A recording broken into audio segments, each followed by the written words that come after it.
everybody, welcome to my channel. My name is Tina Williams and I do watercolor art and I try to teach it sometimes. I don't know. I am today painting something I've never done before and it turned out pretty good. So I'm going to be taking you along on this journey. I had this customer who wanted me to take a silhouette of her friend and paint a beautiful image with symbolism. So basically I was creating from scratch. And usually I basically will take something and plan it to death as far as how I'm going to paint it and sketch it out and everything. I did not do that this time, so I'm literally winging it as we go, and it is a loose watercolor style, which is like 5% of what I do. I do photorealism. That is my strength, but I was really excited to try something new, and I've been wanting to do something like this, and there was going to be a lot of florals involved. As you can see, I'm already painting some. So enough with the chit chat, let's get to it. So I am doing wet on wet watercolor. So basically just painting the flower with the water first and then adding the colors to it. And this is a really fun way to do flowers because it's so easy to do and then you end up with really gorgeous flowers. So I am going to be doing a loose watercolor floral greeting card in my next video. So make sure to come back and I will go into much greater detail in how I do these florals, but really just kind of want to show the chaos that was this painting. So I basically did a very loose, rough sketch of her face. And it was not the greatest picture, but it gave me the structure of her face, which is really all I needed. And she's smiling with her friends in the picture, and I, in this one, decided to make her eyes close and kind of give her this serene look. And wanted to turn part of her face into flowers. It looks weird right now, but once you see the finished piece, and you see that it is basically, there's a theme going, it'll make more sense. Otherwise, you're like, why are there flowers all over her face? But I promise you, there is a plan. There was a plan, and I know that I said that there was no plan. There was at least a floral plan. So I have her neck here, and I just added those flowers, and now, excuse me, I have a frog in my throat. And now I'm adding blue. I don't even know what kind of flowers these are. Like I said, it's loose florals. I'm kind of following the jawline and trying to create this illusion that she's got these floral facial line, I guess. I don't know what this is called. So this blue flower has actually ended up being my favorite piece in the whole thing. I just thought it was really pretty. I basically wanted to have something, you stick a flower behind your ear. So that's kind of what I was going for here, but more kind of growing out of her head. It sounds so much worse when I say it like that. But yeah, growing out of her head. And I like the way it came out. So with the loose watercolors, you just basically do the water, and you add a touch of color to the base of the petals, and then it spreads on its own, and then you do the tip of the petals, and voila, you've got a beautiful flower. And like I said, I will do a detailed tutorial on this, I promise. It is so easy to do. So easy to do. It's just literally water and just a dab of color. So now I'm doing her eyelashes, and I was trying to decide if I wanted to do full out portrait, or if I wanted to just do something a little less portraity. But I end up, I guess, in the middle of that. So, like I said, I made her eyes closed, and I made her eyelashes just normal. Did black with the eyelashes, and then I make her eyebrows and her nose and her jawline, all that made out of branches. Not branches, bark of a tree. It sounds weird. It looks cool. It sounds weird.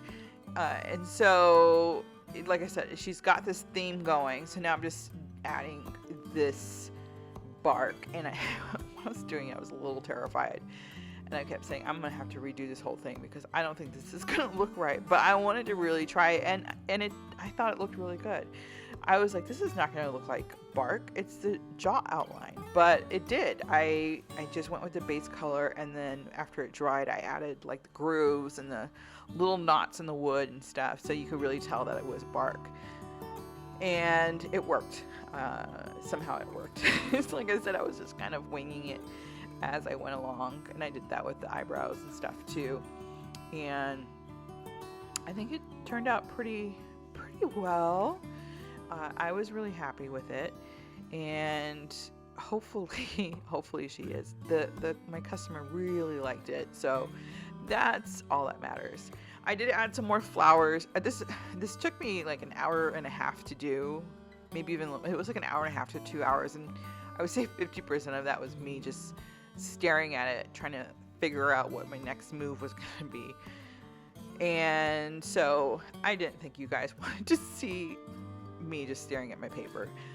So I did cut out a lot of it, and I fast forwarded through quite a bit to, it gets tedious. I say I'm not a fast painter, but I find out that I do paint faster than a lot of people in the watercolor groups I'm in. So maybe I am a fast painter.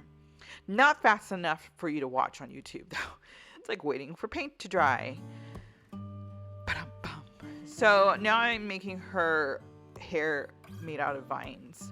And I basically just I am matching her actual line of her hairline, and she's got gorgeous hair. I saw the picture, I'm like, wow, she's got a full body of hair. I've got to show that in the painting. And so I did, and it was hard to tell. It was a really grainy photo. I think it was wavy, so I went with that, wavy. And I figured vines are kind of wavy and curly. So that was the goal. So I started with just a base green, and then I added the elements that made it look more like vines. I spent an ungodly amount of time on her hair. I was editing this video and I was just like, oh my God, Tina, just enough already. Walk away from the green. And in the end, I was pretty happy with it. I had like one leaf, which is actually the one I'm painting right now, that I didn't love. I was like, God, you leaf, just go away, and it wouldn't go away. I just was not happy with it. I should have left it right there. That looks good. Should have left it right there, but I didn't. I just kept going. So learn from me, folks. Don't keep going at it if you think you need to. That was really crappy advice. I think you might have gotten my drift. So now I'm just adding a little bit more shadows to her face to make it a little bit more dimensional. And I started adding shadows underneath this flower, and under her hairline, and I really liked the effect of it. So I just kept adding the shadow, and in the end I was really, really happy with how those flowers popped and stuff. At this point I'm staring at my painting and I'm like, I don't know if I like this or not. And I just kept going, and that's probably my number one advice for watercolor artists is you get to a point in your painting, and I feel like this happens with almost every watercolor painting I do, and it doesn't happen with acrylics or oils, because watercolor is layering. You're layering your painting. It's basically a new painting over each piece, and you're adding more and more layers, and you get to this point where you're just like, this looks like a hodgepodge, or it's dull, or it's just looking kind of amateurish, or whatever it is that you're saying to yourself that you shouldn't be saying to yourself because you're a goddamn good artist. But you get to a point where you want to stop.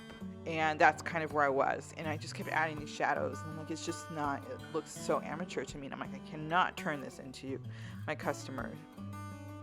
And so I just kept going because it's the advice I give to people. And I figured I should follow my own advice. So here, I'm not adding hearts. Those are actually vine leaves. Not actual vine leaves. They're vine leaves. They're painted vine leaves. Good job, Tina. I'm sure people figured that out. So, anyways, I kept going, which is probably why I spent an ungodly amount of time on her hair. And I think a lot of it, I was really irritated with those 2 leaves. So I just kept adding other leaves. Like, screw you, 2 leaves. I will add more friends who will just outshine you. Now I feel really bad about those leaves. Like, I feel like I'm neglecting them.